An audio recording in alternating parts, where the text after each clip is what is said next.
अउरी ऐसन कहानी देखें खातिर चैनल के सब्सक्राइब करी आ घंटी के निशान दबावे के मत भूली। भोजपुरी लक्ष्य के हासिल कैसे कईल जाला। एगो टोला में टिम्मी नाम के एगो युवक रहत रहे। एगो बेचारा टिम्मी एगो बहुते अमीर आदमी के देखल, ओकर शान देख के टिम्मी दिल में गुनगुनाए लागल, मजा बा। ओकरा के देख के अमीर बने के फैसला कैले।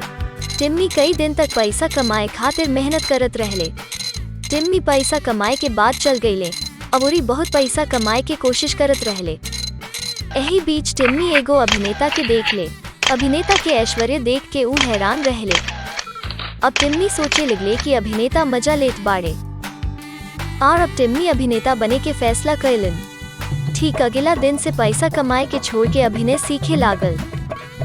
टिम्मी अभी अभिनय शुरू कैले रहले। यही बीच टिम्मी एगो संगीतकार के देख ले।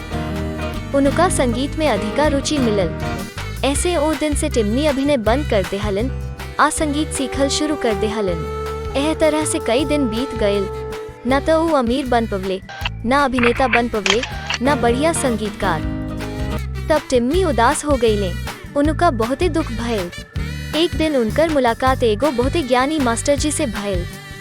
गुरुजी टिम्मी से ओकर उदासी के कारण पूछ ले। टिम्मी मास्टर जी के अपना दुख के कारण बतावेले।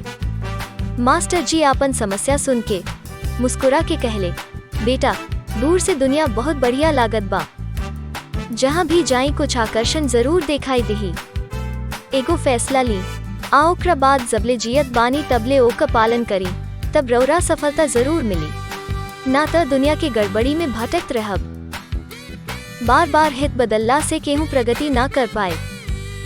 टिम्मी मास्टर जी के बात समझ के एगो गोल तय कर के ओकर अभ्यास करे लगले। कहानी के नैतिकता के बारे में बतावल गयल बा। हमनी के जवन भी काम करेनी जा, हमनी के पूरा तन मन से करेनी जा। इन्हें उन्हें बार बार भटकला से बढ़िया माने कि एक जगह रह के मेहनत करेनी, तब जाके सफलता मिल सकेला।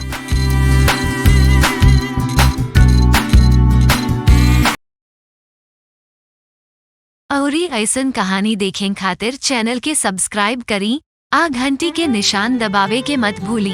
भोजपुरी एगो क्रिसमस के कहानी। नया साल की शुरुआत हो गए। शीला अपना बेटी अनिका से कहेले कि हम आज क्रिसमस खरीदारी खातिर जाएब। माँ के सुन के खुशी की ठिकाना ना रहे। शीला अपना बेटी अनिका के संगे क्रिसमस की खरीदारी करे जाले। खरीदारी खत्म करके लपतत घड़ी देखत बाड़े की सड़क का किनारे एगो छोट लड़की मोमबत्ती बेच दिया। ऊ बहुत बेचारी लागत रहली। ऊ मोमबत्ती बेचत रहली। मोमबत्ती ले ली सस्ता मोमबत्ती के बा, माल भारी भाव सरकारी बा। मोमबत्ती ले ली। छोटकी बच्ची ओ लोग के मोमबत्ती खरीदे के कहेले, मेम साहेब क्रिसमस खातिर मोमबत्ती लेके जा।